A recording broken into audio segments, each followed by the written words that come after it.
la tardanza. Bueno, tengo que agradecerles que estén aquí aguantando estas horas, y ya digo que voy a intentar no ser breve, porque lo que me gustaría es que nadie tuviera prisa para irse después de esta, bueno, pues esta historia del frío que quiero contarles. En principio, lo que querría comentarles es que la temperatura, en el origen del concepto que tenemos, es una percepción que nos permite sobrevivir. Tenemos sensaciones desagradables cuando la temperatura a la que estamos sometidos está por encima de nuestros umbrales de aguante, y cuando está por debajo también. Y eso es una sensación simplemente que nos protege sin necesidad de saber de qué nos está protegiendo. Con la aparición del fuego, el hombre, que estaría muy sorprendido de observar un proceso en términos del entorno natural a la que no estaba acostumbrado, debió entender que podía utilizar otras temperaturas fuera del entorno en el que estaba sometido. A partir de ese momento, sin introducción, el hombre ha buscado el conocimiento de la naturaleza fuera de los márgenes de su propia existencia y fuera de los márgenes de su propia percepción. Eso es importante. Ampliando el margen de percepción de esta forma artificial cada vez que quería conseguir algún tipo de información que sus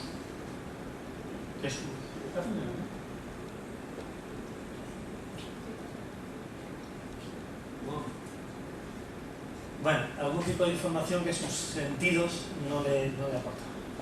La historia del frío es una de esas historias. La historia del frío es una gesta que va más allá de nuestra propia percepción, más allá incluso de nuestra propia capacidad de imaginación en muchos casos, y quizás luego lo comprendamos experimentalmente. Bueno, entendemos por frío a partir de ahora temperaturas muy bajas. Es algo asociado a los cuerpos que, desde el punto de vista puramente operativo, que nadie se asuste, se transmite de unos a otros.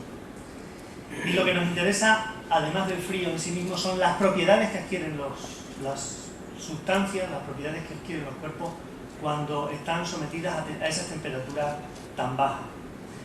Por ejemplo, nos llaman la atención cosas muy sorprendentes, cosas que podían, no sé, a las que podíamos no estar acostumbrados. Por ejemplo, que desaparezca un libro cuando aumenta su temperatura. Los cambios de temperatura producen efectos como que desaparezca un libro cuando aumenta la temperatura más allá de los 451 grados Fahrenheit.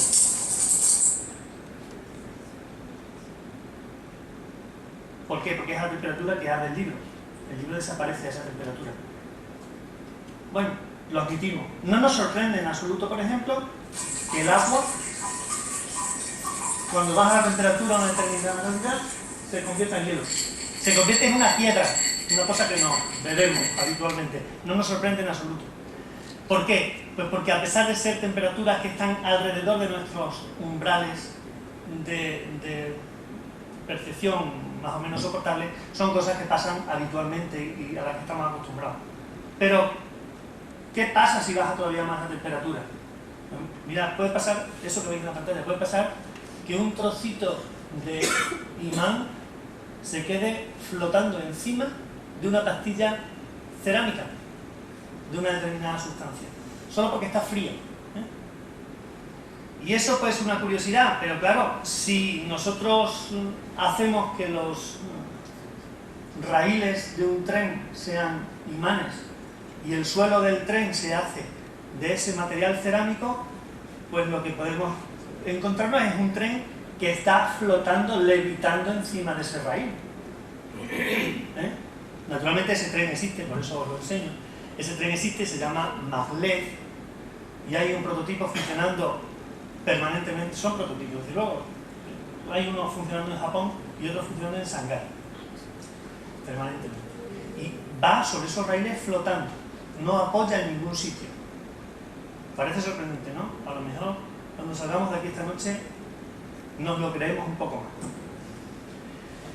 Bueno, la conclusión que podemos sacar es que cuanto más nos alejamos de los márgenes naturales, más nos asombran las propiedades de los cuerpos. La pregunta que nos surge enseguida es: ¿hasta dónde podemos enfriar un cuerpo? y qué nos podemos encontrar cuando lo enfriemos. Esa intriga científica por el frío surge a finales del siglo XVIII con los estudios experimentales de un inventor y científico francés que se llamaba Jacques Alexander César Charles. Este individuo que tenéis en la pantalla fue famoso en su época no por lo que después pasó a la historia, sino fue famoso en su época porque le gustaba la aeronáutica. Fue el primer constructor de un globo de hidrógeno y volaba en él.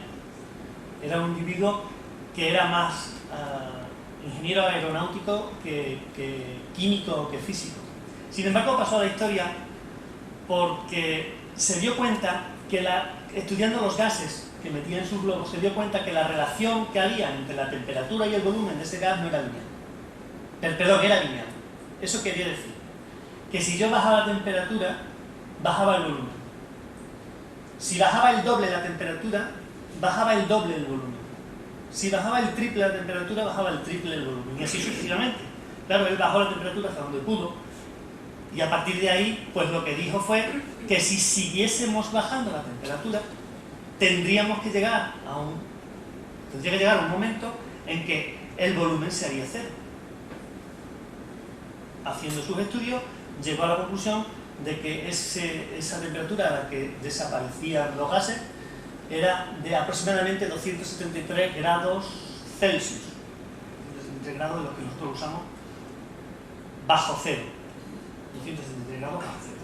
La teoría de la desaparición de gases, desde luego, no era aceptable. Por el contrario, los científicos esperaban que la tendencia de variación del volumen de la temperatura dejara de ser lineal en algún momento. O sea, admitían que bajara linealmente hasta cierto punto. Desde luego, aquellos gases que se licuaban perdían esa propiedad, ya no eran objeto de estudio, pero había muchos gases que siempre, hasta donde se había observado, se mantenían en forma de gases. De manera que el objetivo inmediatamente fue: vamos a buscar la forma de enfriar, a ver si llegamos a esa temperatura, a ver si encontramos gases que desaparezcan.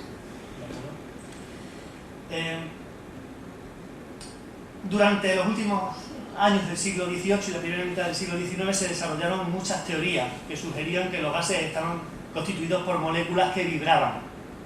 Y eso cambió el panorama, porque apareció la idea de que la temperatura estaba relacionada con la energía de vibración de las moléculas. Esta imagen, que tiene una vigencia actual bastante razonable, fue definitivamente formulada, y aquí entro con mi primer homenaje seguramente, más de uno haré hoy, por William Thomson. William Thomson fue un irlandés cuya vida académica se desarrolló como catedrático de filosofía natural, que se llamaban así entonces los catedráticos de ciencias, en la Universidad de Glasgow. En la Universidad de Glasgow tiene un edificio que se levanta junto al río Kelvin, que es el río que tienen en la imagen. Y el edificio en el que él trabajaba se asoma al río Kelvin por encima de la arboleda que lo flanquea, mediante esa torre tan esbelta que aparece en la figura. Thomson hizo varias aportaciones a la termodinámica, pero interesa resaltar aquí la que publicó en 1848, con 24 añitos. Claro, quisiéramos pillar. En ella establecía una escala absoluta de temperatura relacionada con el movimiento molecular, es decir, cambiaba el parámetro de referencia a la energía molecular. Hizo un estudio con el que precisó mucho más. Dijo que la temperatura podría bajar, pensando en términos de energía, hasta 263,15 grados Celsius, o sea que estaba bastante bien la precisión de Charles, bastante bien. Esa temperatura la llamó cero absoluto, era una temperatura de la cual no se podría seguir bajando, la llamó cero absoluto, y que a partir de ahí empezó una brillantísima historia de trabajos y deducciones termodinámicas que es muy interesante de estudiar. La idea, la tienen ahí, la idea de la dependencia del volumen con la energía de las partículas está muy clara. O sea, con las mismas partículas, si las partículas son muy energéticas y se están moviendo mucho, chocan muy rápido unas con otras, expanden el sitio que tienen que ocupar más que si van lentitas. porque chocan más despacio, y entonces el lugar que ocupan lo expanden, por hablar en términos coloquiales, bastante menos. Bueno, quiero hacer mención a 3 galardones, por llamarlo de alguna manera, que recibió William Thomson. El primero, ya aparece en la pantalla, es que fue nombrado Lord Kelvin de Lark por parte de la reina Isabel de Inglaterra por sus aportaciones a la ciencia, y así de pronto hizo que el nombre del río que había acompañado sus horas de estudio lo acompañara como nombre propio a partir de ese momento para siempre. A William Thomson se le conoce mucho más, quizás en algunos sitios, por Lord Kelvin. El segundo proviene de la 10ª Conferencia General de Pesas y Medidas. Ahí se le hizo también un homenaje bueno, aunque no fuera un homenaje, que fuera simplemente un reconocimiento. Él ya había muerto, claro. El segundo proviene de la 10ª Conferencia de Pesas y Medidas, donde se estaba desarrollando el sistema internacional de medida. En esa conferencia se decidió darle el nombre de Kelvin a la unidad de medida de temperatura. En aquella conferencia se le llamó grado Kelvin. Lo que pasa es que 3 conferencias más tarde se decidió quitarlo de grado y quedarse solamente en Kelvin. De manera que la K que aparece al lado del número de los, cuando hablamos en escala absoluta, es en honor a Kelvin. Fijaos, el nombre del río pasó a ser el nombre de una temperatura. El nombre de la temperatura internacional de referencia. El sistema internacional es la temperatura que admite. Y por último, voy a hacer mención a otra especie de honor que se le hizo, esta vez en 1916-18, en el que se desarrolló, se fabricó y se puso en el mercado el primer frigorífico en Estados Unidos, el primer frigorífico doméstico. A ese frigorífico, sus autores, en honor a Lord Kelvin, le pusieron, y a todos os suena seguramente, Kelvinator en la literatura inglesa, pero fue en honor a William Thomson. William Thomson murió en 1907 y está enterrado en Westminster, muy cerca de donde está Newton. Lo que pasa es que Newton tiene un mausoleo y él está en el suelo. Pero bueno, ya es un honor también, un cuarto honor, el que le correspondía por sus méritos, que no fueron poco. Fue una vida muy larga, fueron 80 años, me parece, una cosa así. Los intentos de bajar artificialmente de forma razonablemente eficaz la temperatura ante el siglo XIX estaban en todos los casos supeditados a la disponibilidad de hielo natural. Solo se bajaba la temperatura con hielo natural. Se bajaba la temperatura de fusión del hielo natural produciendo disoluciones endotérmicas de sangre. Ponían sales con el hielo fundido o hielo seco, y se podía bajar la temperatura razonablemente, y esa era la forma que había de bajarla en todos los casos. Están registrados algunos intentos curiosos. Por ejemplo, en el Philosophical Transactions, que tenéis, cuya copia tenéis ahí, aparece una nota en 1666, sin que se especifique su autoría, que la tenéis ahí. Dice algo así como una considerable cantidad de frío puede ser rápidamente producida sin intervención ni de hielo, ni de nieve, ni de viento, incluso dice ni de nitro. Después de buscar muchos creemos que se refería a nitrato de amonio o algo así. Algún nitrato, evidentemente algún nitrato era, pero quizás el más eficiente en aquel momento era el nitrato de amonio. Eso eran puras anécdotas, no pasaba de ahí la cosa. De hecho, el hito más importante se produjo en San Petersburgo. San Petersburgo es una ciudad que está en el paralelo 70, a la altura de Alaska y de Groenlandia. Una ciudad con unos inviernos preciosos para verlos ahí sentaditos, como están ustedes.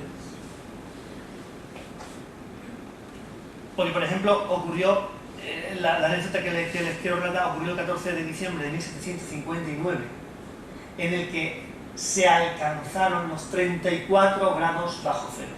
Ese día se alcanzaron 34 grados bajo cero. Claro, eso lo aprovechó un profesor de ciencia en la Universidad de San Petersburgo que se llamaba Brown. Y salió de su laboratorio el hombre, igual que está ese señor, no sé si con tanto abrigo, y puso en un montón de hielo compacto un termómetro y le echó agua fuerte. La temperatura bajó, eso ya estaba descrito, o sea que la temperatura bajara ya estaba descrito. El propio Fahrenheit lo había hecho anteriormente. Y lo que ocurrió aquel día fue que el mercurio comenzó a descender de una forma muy rápida, se vio descender claramente hasta que de pronto se paró. Nunca se había llegado a ver ese fenómeno. Se paró. El profesor Brown dedujo que aquello es que se habría solidificado. Y repitió la experiencia. Lo único que pasa es que los termómetros eran piezas relativamente caras y le costó bastante trabajo romperlo, no quería romper el termómetro. Lo mató de frío, pero no quería romperlo. La experiencia la repitió 2 semanas más tarde y el termómetro ya se rompió solito. Con lo cual comprobó fehacientemente que lo que le había pasado es que el mercurio se había solidificado. Eso quiere decir que se habían llegado a 40 grados bajo cero. Una temperatura que nunca se había alcanzado antes. Ahí tiene la imagen de uno de los termómetros que parece que, o parecido al que había usado. Termómetros que eran difíciles de conseguir y caros, evidentemente. El siglo XIX fue cuando empezó, digamos, la subida del frío. O sea, la breve historia del frío es breve no porque yo sea breve, sino porque realmente empieza en el siglo XIX. El siglo XIX, el avance más significativo lo dio por los años 20, 30, ese señor que está ahí, que es uno de nuestros ídolos también, que es Michael Faraday. Un individuo que fue aprendiz de encuadernador y fue aprendiz de librero, y cualquier libro que le caía en la mano se lo bebía, se lo aprendía y se lo discutía a su mentor, que era también un científico muy interesante, noble, que se llamaba Davis, y que le gustaba esnifar cualquier tipo de gas. Y de ahí le vino la afición a Faraday del estudio de los gases. Él no esnifaba, Davis sí esnifaba, así se murió tempranísimo, pero se murió muy contento. Él desarrolló un proceso de licuefacción muy interesante. El proceso de licuefacción consistía en la producción de un gas en uno de los extremos de un tubo en forma de L como el que tenéis. La referencia que hay ahí no es la única posible, ¿eh? Ahí tenéis un ácido nitroso que se producía calentando nitrato de amonio, ¿de acuerdo? Se producía el gas se expandía hacia el otro lado del tubo y el extremo contrario del tubo estaba sumergido en un recipiente con hielo y con sales que bajaban la temperatura hasta donde podían, ¿no? Este proceso, bueno, pues llegó a bajar la temperatura hasta los 45 grados, lo cual era un buen logro. No se había llegado más allá de los 40 desde aquel día de San Petersburgo tan malo. Pero Faraday comprobó 2 cosas fundamentales y esa es la gran aportación, digamos. 2 cosas fundamentales. Primero, que si abría el tubo por algún sitio permitiendo escapar el gas, si había el tubo por ahí, el líquido que se encontraba en el extremo frío, ese gas que había conseguido licuar, se evaporaba. ¿De acuerdo? Y eso es indicio de que el estado líquido no solo se mantenía gracias a la temperatura, sino que la presión estaba ejerciendo una importantísima influencia sobre esa situación. Y después otra aportación todavía más interesante, si cabe, es lo segundo que comprobó, es que si dejaba expandirse el gas del tubo con suficiente lentitud, lo de la lentitud también podía incluso evitarse en algún caso, si se dejaba, se podía bajar la temperatura hasta menos 88 que alguien llegó a conseguir con ese procedimiento. O sea, el salto cualitativo es importantísimo. Es decir, estamos hablando de la influencia de la presión, el estudio de la presión junto con la temperatura en este tipo de procesos, bajar la temperatura mediante pues, un proceso en el que jugaba tanto la temperatura final en la que estaba sometido el producto como la propia presión. Claro, ahí deberíamos empezar a pensar, cuando hablamos de compresores en nuestros equipos frigoríficos de casa, cuando hablamos de compresores, lo que estamos hablando es de una cosa que nos está poniendo presión en el sistema, ¿de acuerdo? Presión, temperatura, es la forma en la que vamos a tratar de enfriar, y se trató a partir de este momento. La explicación de ese fenómeno no era sencilla. La explicación de ese fenómeno la dio Thomson a partir de unos experimentos que realizó Joule, otro científico termodinámico, James Preston Joule, al que debemos muchísimos estudios en termodinámica. Al efecto se llama efecto Joule-Thomson. Joule por Joule y Thomson por Kelvin, aunque parezca un chiste. El efecto Joule-Thomson fue el desencadenante de los procesos de enfriamiento durante el siglo XIX. Muchos científicos mejoraron el procedimiento de Faraday para ir venciendo poco a poco los gases más obstinados. Los que hicieron con más éxito, los que realizaron esos procesos con más éxito fueron los otros personajes que tenemos ahí. Louis-Paul Galitet, que era francés, y Raoul Piquet, que era suizo. Estos dos individuos desarrollaron sendos sistemas de compresión. Ahí tenéis el de Galitet.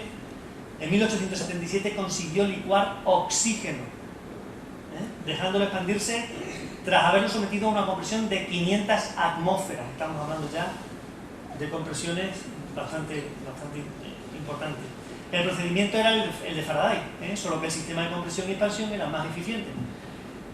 Galitet informó del acontecimiento cuando licuó el oxígeno, se puso contentísimo, evidentemente, e informó rápidamente a la Academia de las Ciencias de París, pero se encontró que al llamar a la Academia de París le dijeron que 2 días antes, por telegrama, la Academia había sido informada de que Raoul Piquet había conseguido licuar oxígeno.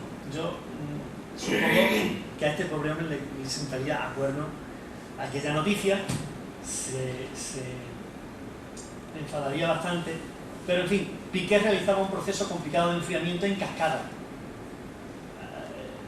Galitet hacía un solo ciclo muy eficiente, Piquet hacía ciclo sobre ciclo, haciendo el procedimiento en cascada.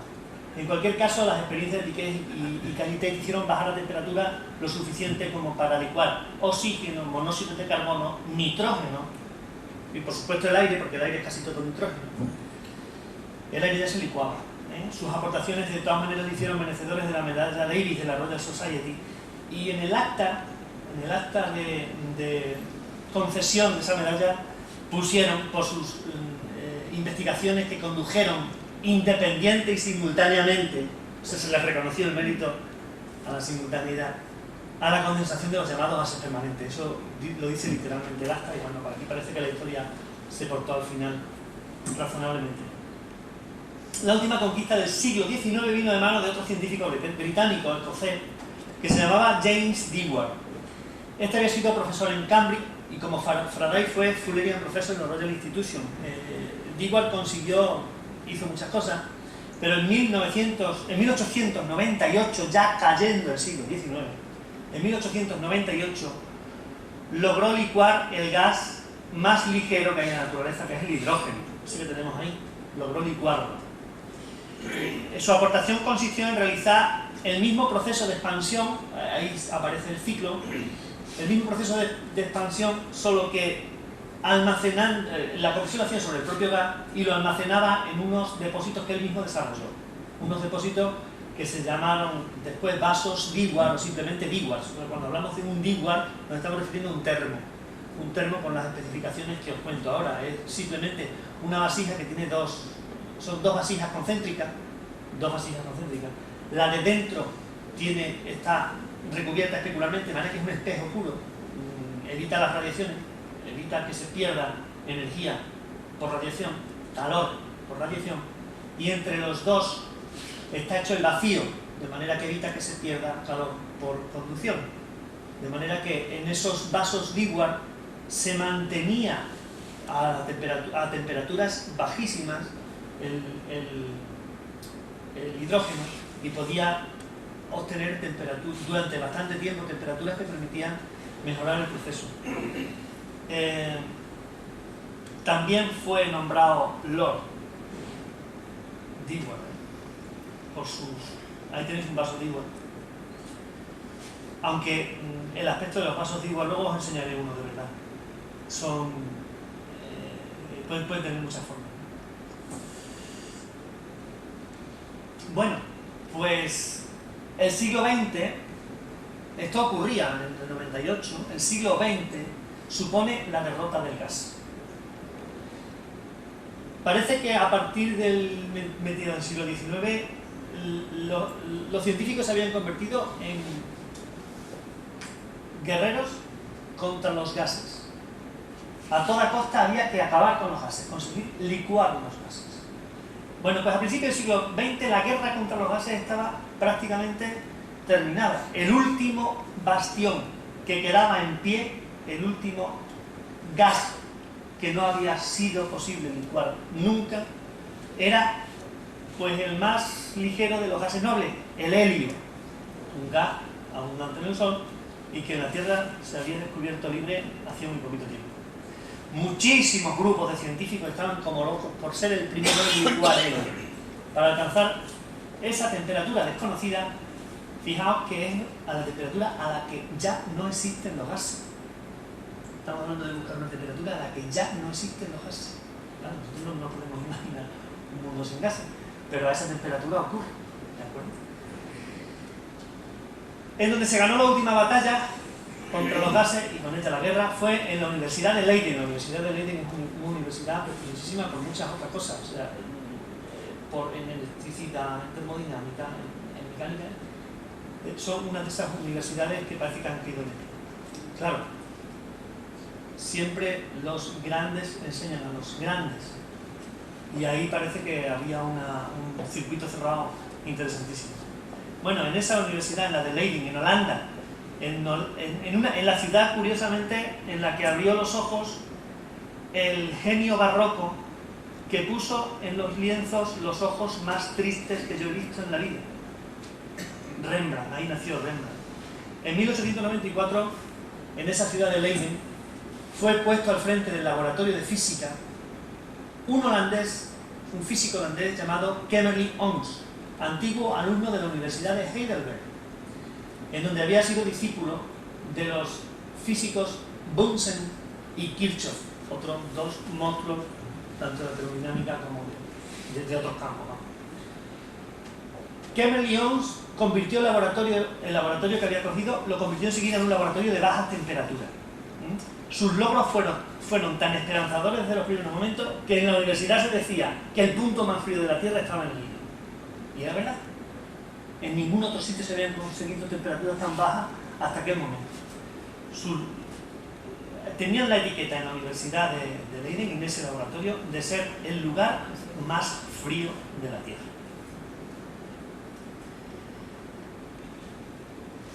Bueno, pues sus esfuerzos se fueron recompensados en 1908.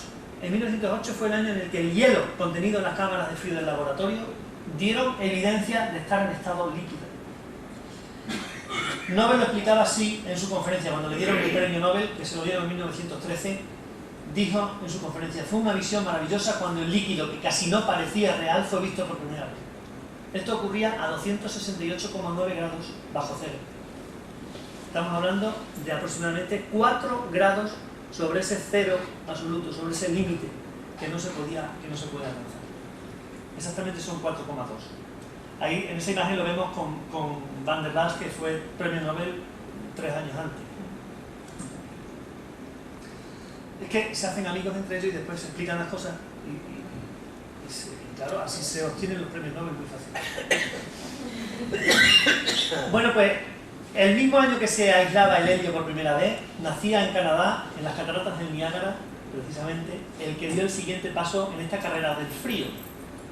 Este era un químico que se llamaba William Francis Jacquet, no sé si lo pronuncio bien, y consiguió bajar la temperatura de alguna sustancia hasta 0,3 grados absolutos.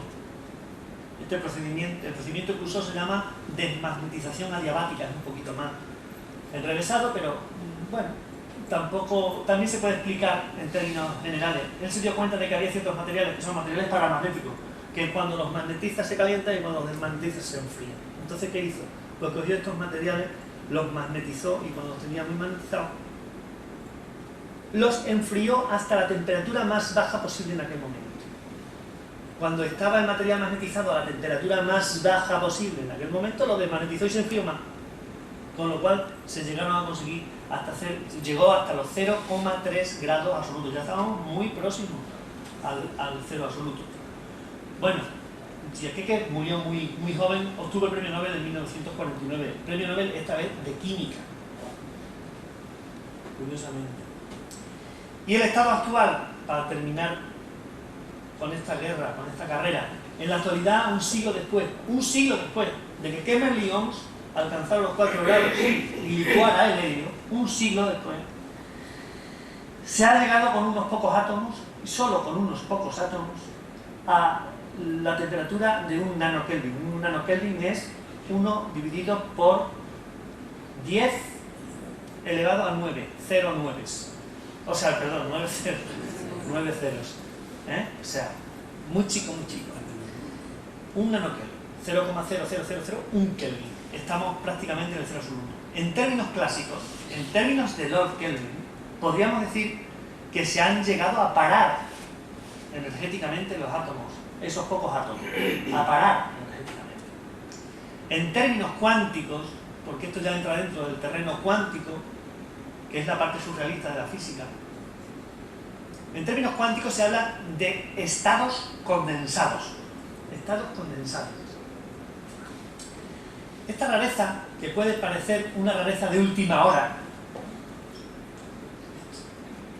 la describieron en los años 20 del siglo pasado esos dos individuos que ven en la pantalla. Se trata de Satyendranath Bose y de Albert Einstein.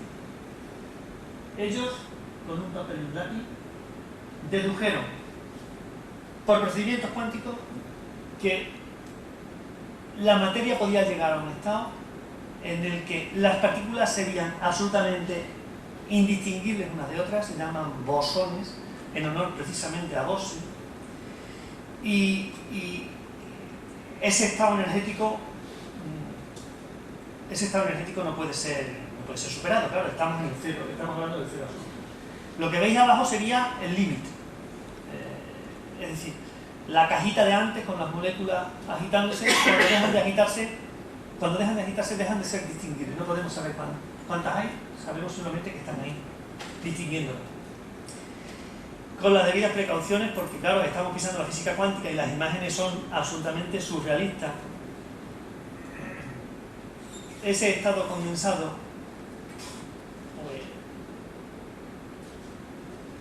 era prácticamente inconcebible en aquel momento. Prácticamente inconcebible. De hecho, ninguno de esos dos científicos, ni Bose ni Einstein, llegaron a ver lo que habían predicho. Murieron mucho antes, porque hasta casi 70 años después, no fue posible encontrar el estado condensado. Y eso lo hicieron en 1995, o sea, antes de ayer, los estadounidenses Henry Cornell y Carl Wieman, de la Universidad de Colorado, que usaron las técnicas de enfriamiento del individuo que aparece a la izquierda, que era un alemán, Wolfgang Ketterle, que nació en octubre de 1957, curiosamente como yo, en Heidelberg, y fue allí donde se educó justamente como lo hizo Kepler-Lyons, en el sitio en donde impartieron clases Dussel o Kirchhoff. Es decir, se cierran los ciclos por todos sitios. Es impresionante. Es difícil dar una imagen de las técnicas de enfriamiento usadas por estos científicos, es muy difícil, pero bueno, como estamos hablando, pues voy a intentar decirlas con las precauciones debidas. ¿Cómo separan esas moléculas? Pues separan en una cámara. Bueno, antes de decir que estos fueron premios Nobel en 2001, aquí todo el mundo ha obtenido un premio. En una cámara parecida a esa, ahí se ponen los pocos átomos y se bombardean de alguna manera con fotones, con una energía y una cantidad de movimiento. ¿Os acordáis de la cantidad de movimiento que hemos visto antes? Una cantidad de movimiento muy concreta, golpeándolos hasta que se paran. Igual que podríamos hacer en una mesa de billar, con una bola que estuviera moviéndose, podríamos llegar a pararla si hacemos que impacte otra con ella a la velocidad adecuada. O quizá, estaría mejor dicho, con la cantidad de movimiento adecuado. ¿De acuerdo? Golpeándola. Pues eso es lo que hace en esa cámara de condensación. 3 rayos, son realmente 6, pero bueno, en las 3 direcciones del espacio, unos rayos láser con fotones que están pues, muy medidos en energía y en dirección, ¿verdad? Pues se consigue porque esa es la fotografía final del estado condensado. Eso es una descripción microscópica del estado condensado, en donde lo que aparece es una densidad de masa, y lo que se está viendo ahí es que la masa está en un sitio concreto, en uno solo, y no se distinguen partículas. Es como si hubiera una sola partícula.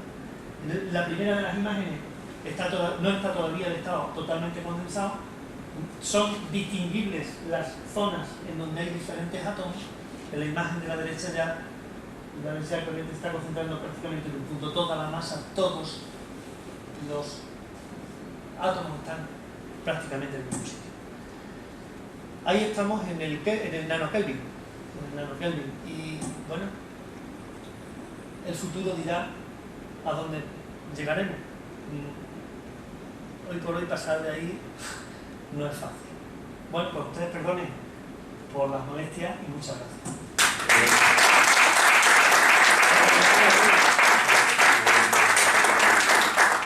Y ahora si me dejan 10 minutos, os voy a enseñar el frío de cerca. El que quiera quedarse, ¿vale? ¿Os apetece ver el frío de cerca? Aquí tengo yo. Yo para el frío de cerca.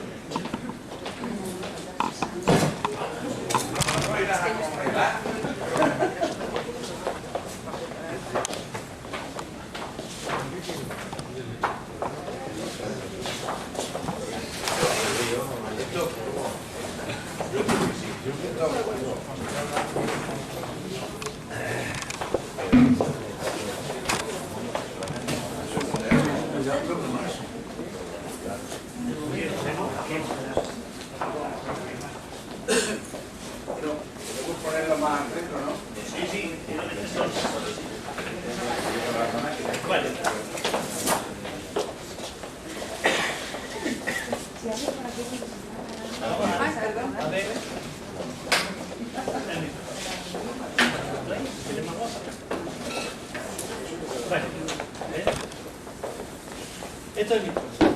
El nitrógeno es el 70% del aire. ¿De acuerdo?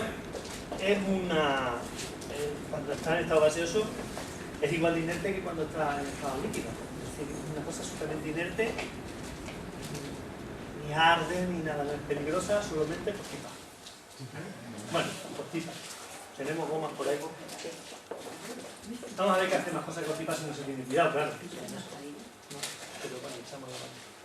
Yo si me congelo ya me hace un seguro aquí. Bueno. Es un líquido. ¿Veis que es un líquido? Es un líquido que limpia incluso. Cuidado.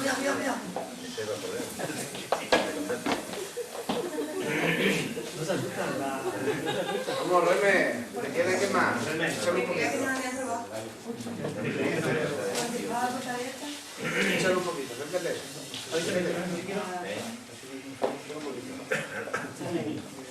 Bueno, esto está... Bueno, hay varias cosas que son interesantes.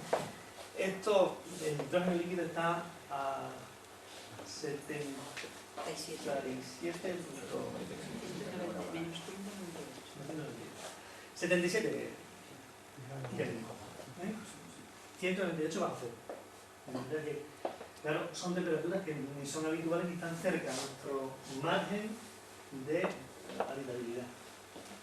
Y las consecuencias de ese frío, que como digo, desde un punto de vista operativo, sin que nadie se entienda, se pasa de unos cuerpos a otros, pues a veces no son muy llamativas, ¿no? Por ejemplo, rigidizan. unas cuantas gomas, si las ponemos ahí, las dejamos un rato, todo eso también le puede pasar un dedo. Pues eso lo que puede hacer coger la goma y lo vende por fideo.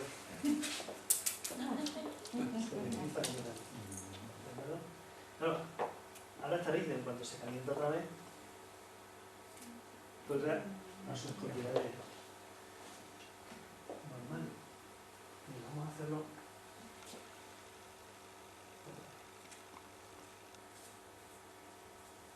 Bueno, las masterandas. Las masterandas, por ejemplo, una masteranda. Pero mira, no tienes que hacerlo. Tiene que ser rápido. Tienes que hacer rápido porque si no se calienta, aprieta rápido. ¿Qué más? ¿Ah? Parecen macarrones, sí. ¿Vale? Bueno, y nuestra mano no se pone. Hay dos cosas que son llamativas con el metano. Primero, que no se evapora, está ahí, no se evapora. ¿Por qué no se evapora? Pues no se evapora porque el hidrógeno gas que queda encima es muy inalterable. Es una pared que no deja pasar fácilmente la energía del ambiente al nitrógeno por evaporar. ¿Vale? Y eso lo hace muy cómodo el trabajo. El que sea inerte también lo hace muy cómodo trabajar. El que sea aire, que hay mucho, lo hace relativamente barato. De manera que es una forma de enfriamiento muy interesante para determinadas aplicaciones, como por ejemplo la superconductividad en la que trabajamos con la hidro. Fíjate lo rápido.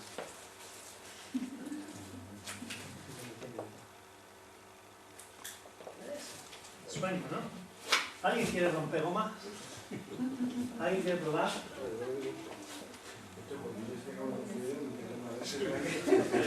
No, pero hay cosas muy llamativas. ¿En la cocina moderna está utilizando nitrógeno líquido? Sí. Para cosas que adornan. Primero es el nitrógeno. Tú no has visto la polémica hace 2 o 3 meses con sobre la utilización de la química y demás. Con respecto del vitivicio.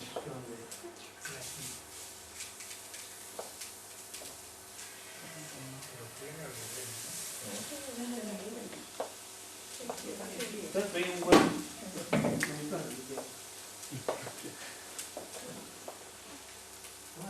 Pero seguro que como con el aceite de oliva no tengo.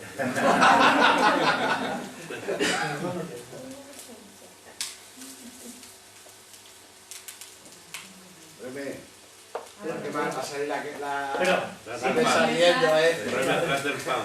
la mesa. de todas maneras, es que esto No es mal que no está Carlos. no es tan idéntico. Si os dais cuenta, el proceso que sigue es parecido exactamente al que sigue en una sartén a una temperatura máxima.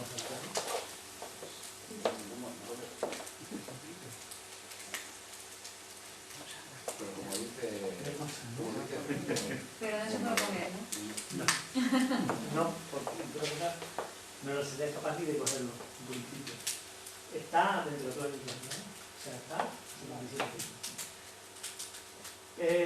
muy llamativo. A los niños esto les llama muchísimo la atención. Lo hicimos en Canarias con un grupo de escolares. Esta experiencia y otras muchas. Claro, esto tiene aplicaciones mucho más serias, como por ejemplo la que nosotros trabajamos y que, por ejemplo, también son muy llamativas. Esto es un superconductor. Uno de esos cerámicos que he dicho yo que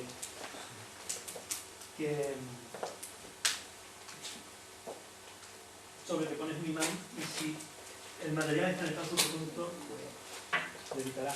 Este material tiene una característica, es que no soporta el campo magnético. No soporta el campo magnético. Entonces lo expulsa. La cámara. Perdón, la cámara. Lo expulsa. De manera que cuando nosotros acercamos un imán, intenta expulsar el campo magnético. Como no se puede sacar el campo magnético del imán, pues echa el imán directamente. Entonces la línea de campo se queda. Claro, primero tenemos que hacer que estén estos superconductores. Todavía no pasa nada, ¿no?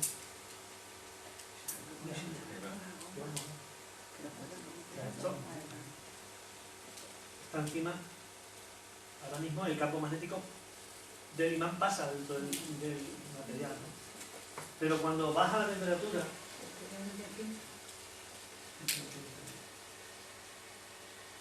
y aquí sí que os tenéis que acercar a verlo, ¿no?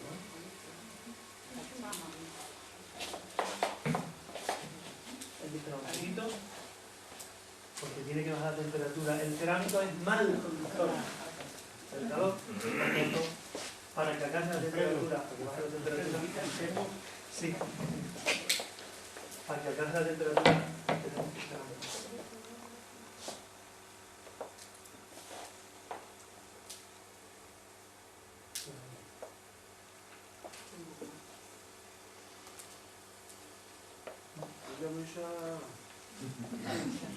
Esto le interesa.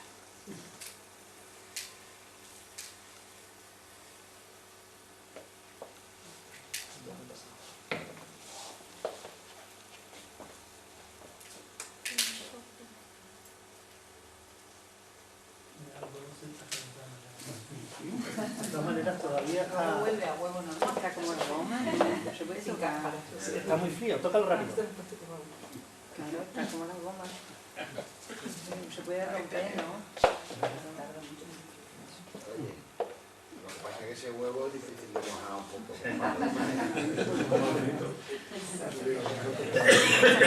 Bueno, ya, Como lo de casa. ya ha transitado, ya está en estado superconductor. Pensad que el estado superconductor es un estado de materia. Y cuando baja la temperatura, el agua se congela. Y cuando baja la temperatura, esto pasa de estado normal a estado superconductor.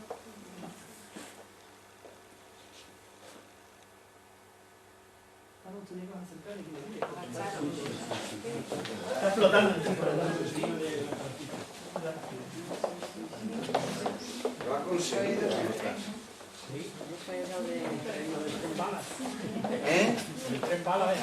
Es que ya, Felipe y yo hemos descubierto por qué tarda tanto el ave. Y es que están esperando hacer la guía de campo. Todas las vías, ¿no? ¿Lo veis flotar? ¿Se ve? Sí, lo veis. Curioso. Bueno, eso es una aplicación.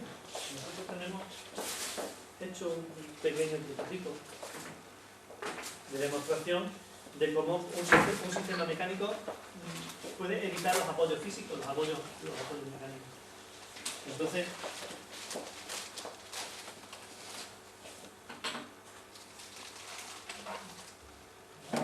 bueno, ese por ejemplo es un rotor, ¿no? Pero es un rotor normal, es un motorcito que puede ser una batidora o de alguna cosa de esta que hemos hablado. Entonces lo que hemos hecho es ponerle un eje de aluminio hueco y dentro imanes iguales que este. Son exactamente estas. Bueno, son imanes iguales que este, ¿vale? Están ahí puestos. Son imanes puestos. Bueno, si... Le voy a poner esto para que no se nos pegue de salida. Y este, igual tengo también un ratito.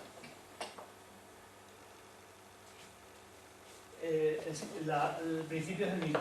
Quiero que las pastillas entren en estos superconductor, rechacen el imán y el imán se quede flotando encima. Con lo cual tendré el rotor en el aire.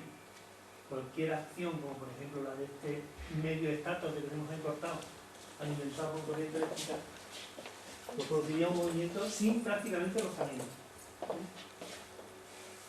O por lo menos un rozamiento muchísimo más bajo del que tiene con un apoyo a base de colinete.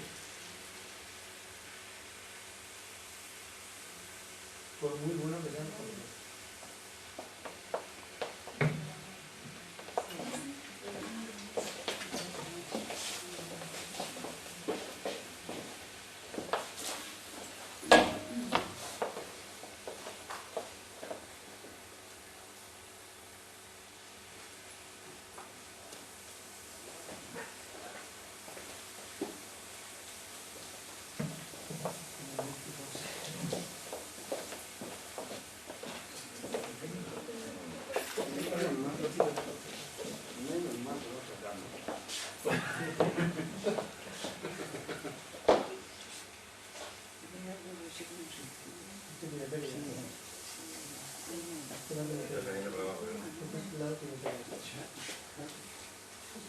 Que ya lleva muchos bolos, Esto que decimos hacer bolos. Sí, yo estoy pensando que seguramente ganar el más de un circo que no lo vais a ganar. Se queda igual que cuando lo hace.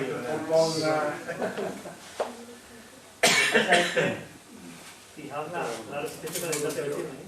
Un voluntario que recuerdo. Huevo cachado.